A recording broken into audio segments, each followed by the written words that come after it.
Hi everyone and welcome to Valley Crafty Corner. I had a request from one of my subscribers asking me what the difference was between some of the from the Hero Arts dye ink and the Hero Arts shadow ink because I just got it in a haul video that I got the other day.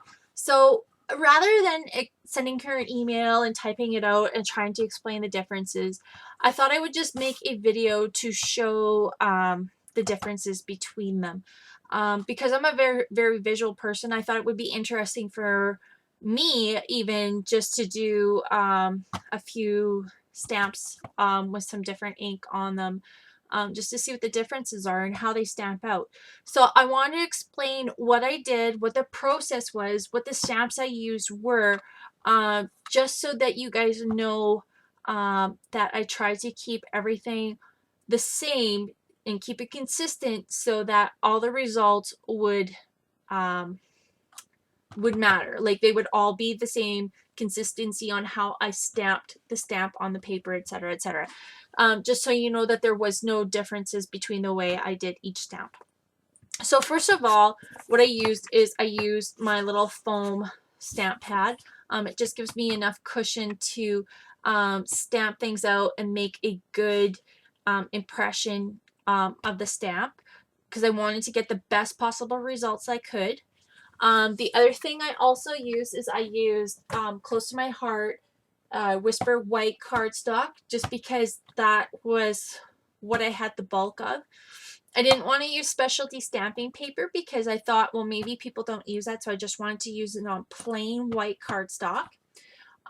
So every time I would stamp an image, I would clean it off with my stamp scrubber and stamp spritz. I would dry it off, and then I would continue on with the next stamp. So the stamps I use, just so you know, to keep it fair, is I use this solid stamp from Studio Calico, and it's like a thought bubble stamp. I use it as a cloud. So I used that one. I also used this happy birthday stamp because I wanted to have some really thin text so you could see how it would stamp out. And then I also used, I'll just pull it out here, this congratulations stamp because I wanted a solid background and thin word text on it so you could see if the ink would spread out and kind of like cover up the wording or make it too fuzzy to read, you know, something to that effect. So those were the other ones I used, and I honestly, I've been looking for my other stamp set and I cannot find it. Oh, actually, this is it right here, I do believe. Yeah, it is. So this is from My Mind's Eye, and this is from the Follow Your Heart, Be Happy stamp set. And I wanted to use this one because I wanted a super detailed stamp. And this was about as detailed as I could find for an acrylic set. And that's the thing, is I wanted to use clear stamp sets because I know a lot of people have the clear stamp sets, so I wanted to keep them all clear, but I also wanted to use a red rubber stamp. So I took a Tim Holtz, the butterfly stamp set. I'm not sure what the name of this is, but it's from one of his sets. It's the one with, I think it's a script. But anyway, I wanted to use a red rubber stamp with a lot of detail so you could see how this would stamp out. So those are the stamps I used. So first things first is we're going to get into the text ones. So I'm just going to show you a general view, and I know it's really fuzzy, and I'm apologizing because it's not the best camera setup, but it does seem to work for, you know, every now and again. Okay, so the ink set we're going to see here are the Hero Arts Shadow Ink, Hero Arts Dye Ink.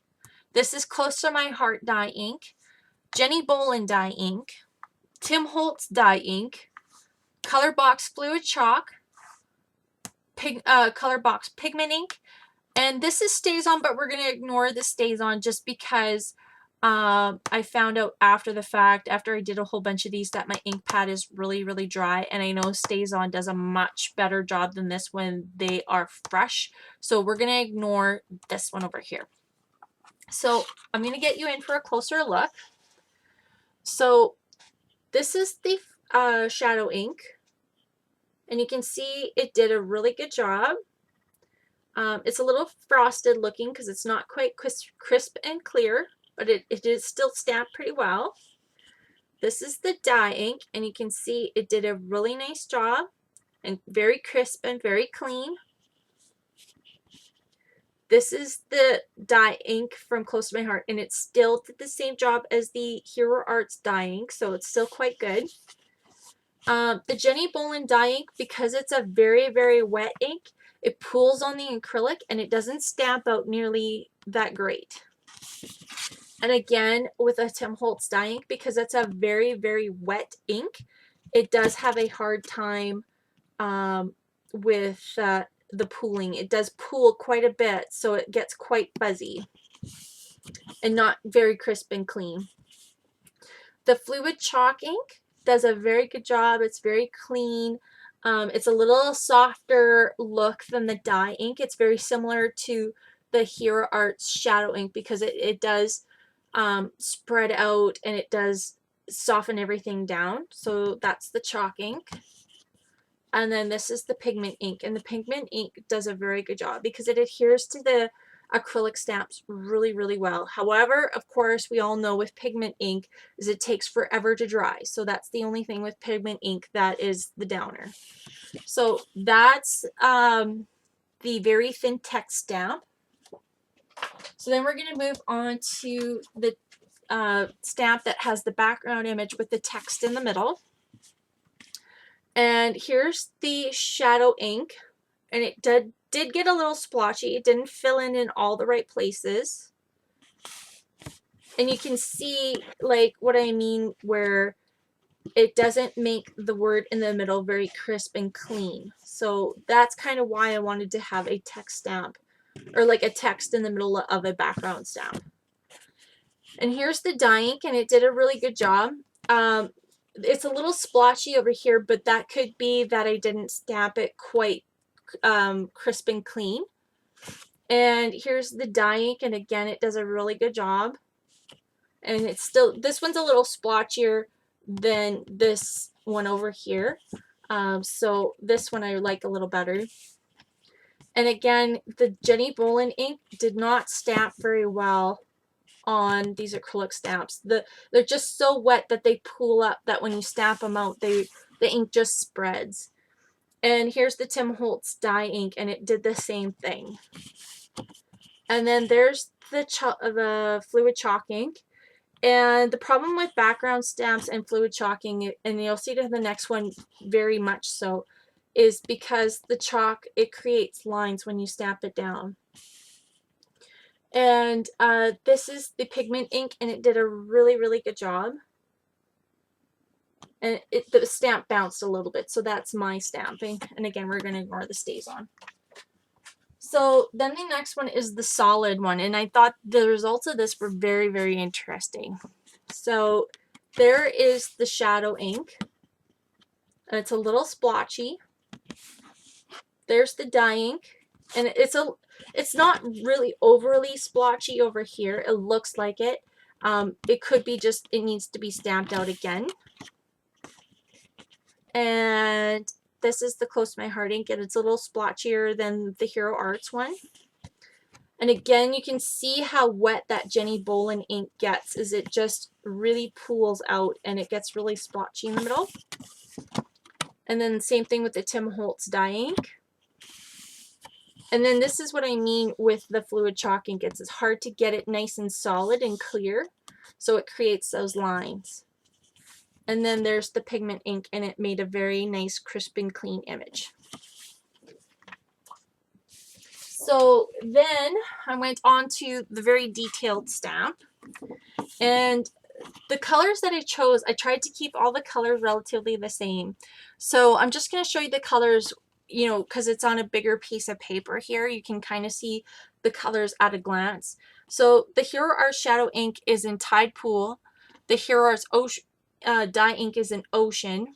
The Close to My Heart ink is in Lagoon, and these two are very, very close to each other.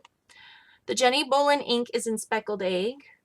The Tim Holtz Distress ink is in Evergreen Bough. The Fluid Chalk ink is in Ice Jade. And the Color Box Pigment ink is in Robin's Egg. And we're just going to ignore the StazOn one. So this is where the results got very, very interesting. The Shadow ink stamps really well on a detailed one. However, when it comes to super, super fine text, it's really hard to read. And it looks really nice like this, and I'm not saying anything, but when we look over at the dye ink, you can start to see, it's really hard to hold this piece of paper, sorry. You can start to read this text here, and that's how you can tell the difference between that and that. It's quite a bit clearer. However, this Hero Arts dye ink did a really nice clean job on this very detailed stamp, and you can see it stamps really nice. As well as the Close to My Heart dye ink, it did the same thing. However, not as nice and clean as the Hero Arts dye ink. And then the Jenny Bolin ink, because again, it's so wet on the acrylic, it doesn't stamp out that well. And you can see it's really, really splotchy in comparison to even this one, And same thing with the dye ink from Tim Holtz, is you can see how it's quite a bit splotchier, even if you look at this umbrella as a reference point, that it's not a very detailed, and even this little air balloon, it's quite splotchy. And then the Fluid Chalk ink did really well on the detail stamp. Not as good as the Hero Art Shadow ink, but it still did a pretty good job. And the pigment ink did a really good job of the detailed stamp, just because it can adhere quite a bit better. However, it doesn't do nearly as good a job on the text. It does blend out a little bit, but it did a really good job on the detailed stamp. So again, I wanted to see the differences between acrylic and red rubber. So I did the red rubber stamps, and because I know the Tim Holtz inks are really good. I know they are. I really love them. I've collected them all. I have all of them. They're very good for blending. They're used for their own purpose. Like you wouldn't use a Jenny Bolin dye ink or a Close to My Heart dye ink to do the blending like you can with a Tim Holtz dye ink. And each ink has its own purposes. But I was just doing in a stamping reference for this particular experiment. So for the red rubber, now ignore this color a little bit because I had a little bit of residual black on my stamp. So the color's not quite as true as it was on the other ones. But you can see the detail is quite good. However, the wording is a little bit harder to read because it is quite a bit blended in. But if we go over to the dye ink for Hero Arts, and you can see the detail on those butterflies is quite crisp. And same thing with the Close to My Heart dye ink is pretty well the same. However, I do think the Hero Arts dye ink did a better job than the Close to My Heart.